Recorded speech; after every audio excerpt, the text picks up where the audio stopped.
అన్వేష్ ని తిట్టలేదు. So even negative గా అడిగినారు క్వశ్చన్.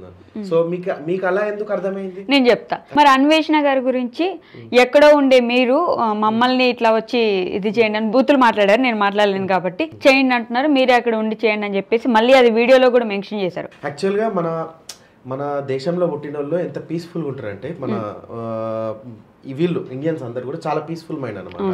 ఏదైనా సరే జల్దీ తీసుకోలేరు, వాళ్ళకి అర్థం గిట్ట కాదనమాట. వాళ్ళకి చాలా నీట్ గా ఎక్స్ప్లెయిన్ చేయాలి. శాంతిని కోరుకునే దేశం కదా, శాంతిని కోరుకునే దేశము. ఎదుట శత్రు దేశపోడు వచ్చి ఇట్లా పుల్లా పెట్టినా గానీ అవసరమైతే మనం కొట్టుకొని చేస్తాం కానీ వాడినే మనం అనమాట. అలాంటి దేశంలో మన పబ్లిక్ ఉన్నారు అనమాట. సో ఇక్కడ ఏంటంటే నాన్ వెజ్ ఇప్పుడు ప్రతి దేశానికి పోయినప్పుడు నాన్ వెజ్ గురించి పర్సనల్ గా చెప్పాలంటే మేము ఇద్దరం ఫ్రెండ్సే. వాట్సాప్ లో మాట్లాడుకుంటాము, ఏమున్నా షేర్ చేసుకుంటాము, ఏదైనా ఇన్ఫర్మేషన్ ఉంటే ఒకరికొకరు.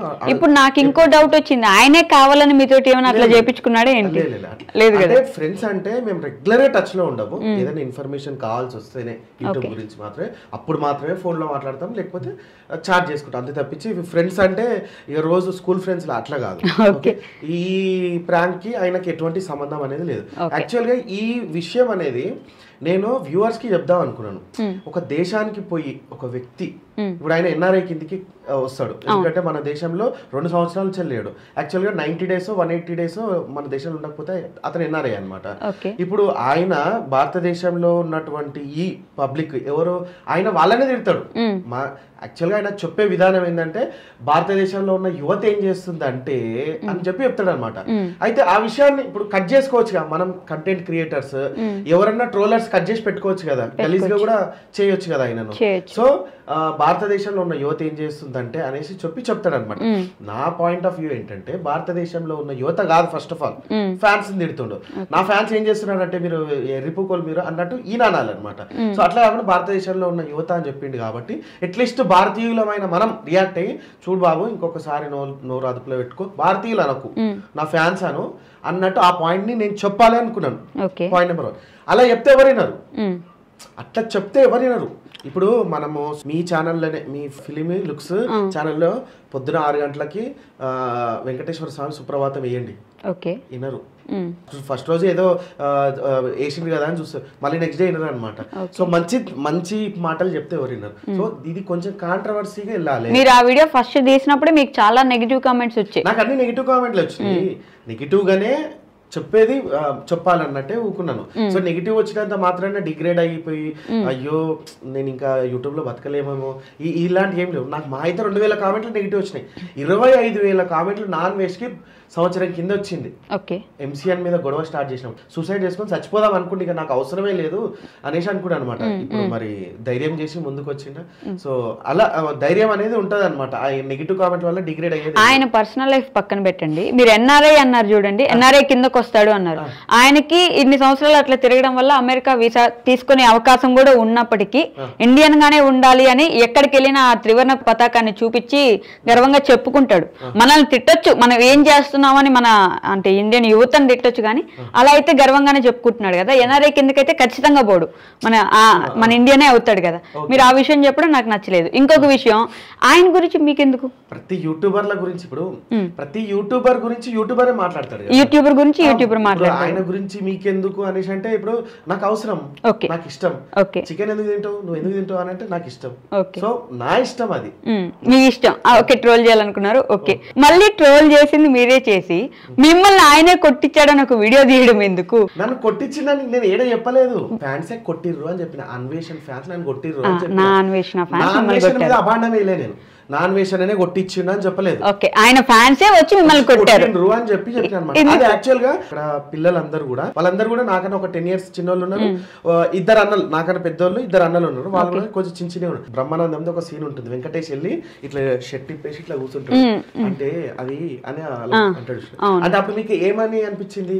ఆ సీన్ ఒక కామెడీ లెవెల్ అనిపిస్తుంది. ఇప్పుడు ఈడ నేను షర్ట్ తీసేసి ఇట్లా నిలబడ్డాను అనుకో, వాళ్ళ ముంగట చూసే వాళ్ళకి కామెడీ అనిపిస్తుంది. అందరూ అందుకే స్క్రిప్ట్ ఇట్లానే పెట్టిండ్రు. ఓకే. అది మాక్సిమం అందరికి కూడా ఇది స్క్రిప్ట్ ఏదో ప్లాన్ వేసిండు విజ్జు గౌడనే అనుకున్నారు తప్పించి ఇంకేమనుకోలేదు. అందుకే నాన్ వేషన్ కూడా నవ్విండు, ఫన్నీ ఎమోజీస్ పెడతాడు, నవ్విండు అనమాట. సో అది చాలా సీరియస్ గా ఒకరి మీద కుట్ర చేసింది కాదు. నేను ఒక విషయం చెప్దాం అనుకున్నా, ఆ విషయం నేను డైరెక్ట్ చెప్తే వినరు. అదేంటంటే నువ్వు NRI లో ఉన్నావు, తిడితే ఏం తిట్టాలి? ఈ ఎడ్డోళ్ళు ఉన్నారు కదా, నిన్ను 80 పేజీలు క్రియేట్ చేసి నిన్ను పైకి లేవట్టు చూసినా, ఈ ఎడ్డోళ్లకు నువ్వుగా తిట్టే మేము తిట్టాలంటే తిట్టినాను. ఓకే, ఇప్పుడు ఈ విషయాలను పక్కన పెట్టి మీ పర్సనల్ లైఫ్ గురించి మాట్లాడుకుందాం కాసేపు. అంటే యూట్యూబర్గా స్టార్ట్ అవ్వే ముందు ఏం చదువుకున్నారు, మీరు ఎక్కడి నుంచి వచ్చారు, యూట్యూబర్గా ఎలా స్టార్ట్ అయ్యారు అసలు? మా అమ్మ నాయన వచ్చేసి అంటే భువనగిరి, మొత్తం తెలంగాణ పోరాడు మీరు? భువనగిరి, కానీ మేము పుట్టింది పెరిగింది మొత్తం ఇక్కడనే, హైదరాబాద్ లోనే. ఇప్పుడు ఇక మా డాడీ అయితే వచ్చి ఇక రూపాయి లేకుండా వచ్చి మిడిల్ క్లాస్ లైఫ్ మాది. నాదైతే ఓన్లీ 12th అయిపోయింది అంతే, అంటే ఇంటర్ సెకండ్ ఇయర్ అయిపోయింది. తర్వాత డిగ్రీ చేద్దాం అనుకున్నాను, కానీ కొన్ని ఇంట్లో ప్రాబ్లమ్స్ వల్ల మా డాడీకి యాక్చువల్గా చదివించే అంత ఉండే, కానీ మా మమ్మీకి హెల్త్ బాగాలేకపోతుండే అనమాట. తను పొద్దున్నే లేచి మాకు టిఫిన్స్ కట్టడం అలాంటి లేదు, ఆమెకి హెల్త్ బాగాలేదు, చనిపోయింది. ఆమె క్యాన్సర్ 2018లో చనిపోయింది అనమాట. సో ఇక ఆమె హెల్త్ ఇష్యూ వల్ల మేము చదువుకోకుండా షాప్స్ పెట్టుకున్నాం. అంటే ఏం చేసేవాళ్ళు నాన్నగారు? డాడీ బ్రెడ్ బండి నడిపెట్టాడు. ఓకే, మమ్మీ ఏమో హౌస్ వైఫ్, డాడీ బ్రెడ్ బండి నడిపెట్టాడు. ఇక మేము 2013లో షాప్ పెట్టుకున్నాం, మొబైల్ షాప్. ఎంతమంది మీరు పిల్లలు? నేను మా అన్న. ఓకే, నాకన్నా మా అన్న ఒక 2 years పెద్ద అనమాట. మేమిద్దరం కూడా షాప్స్ చూసుకునేటోళ్ళం. అయితే ఇప్పుడు ఈ యూట్యూబ్ లోకి నేను ఎట్లా వచ్చినా అంటే, యాక్చువల్ గా నాకు అసలు యూట్యూబ్ గురించి తెలియదు, ఇన్స్టాగ్రామ్ గురించి తెలియదు, ఏం తెలియదు.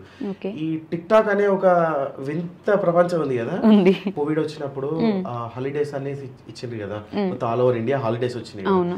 ఆ హాలిడేస్ లో షాప్స్ ఒక టైం టు టైమే ఓపెన్ చేయాలి, 8 o'clock to 11 తర్వాత బంద్ అన్నమాట.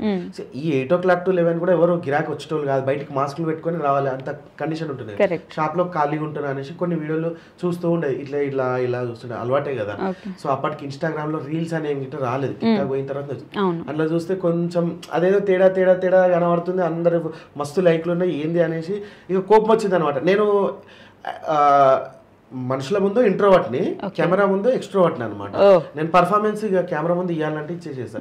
అయితే ఈడే ఫస్ట్ చెప్పాలంటే ఫేస్బుక్ స్టార్ గాడే అన్ని వింత వింత వీడియోలు తీస్తున్నాయి అనమాట.